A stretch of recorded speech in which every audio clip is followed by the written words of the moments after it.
run and tap rapid splice two-way how-to demo. We're going to show you how this nifty little device here can splice a 2-conductor cable for a repair or to join another 2-wire cable. To do this, we're going to use a zip cord today, a CT1 crimp cutting tool, an everyday standard diagonal cutter to split the wire. So let's make 2 wires out of this zip cord by cutting. I'm going to take this diagonal cutter and split the wire.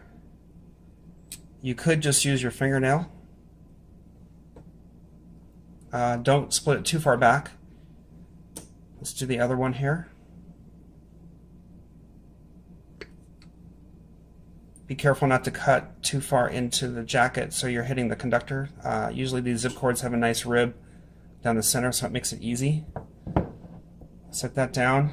Make these a little parallel. Take note of your stripe on the top, and we're going to guide that into the door on this 2-way splice. There's 2 holes in there that'll kind of hold that wire.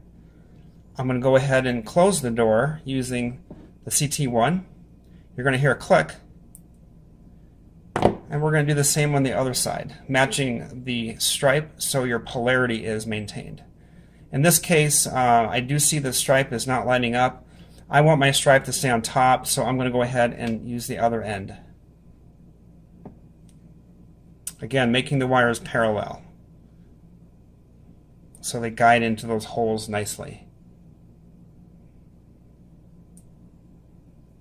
Okay, go all the way in until they dead out at the bottom, and use the CT1 again to listen for the click. We barely heard it, but it's there. It is nice and latched. At this point, you have completed your splice.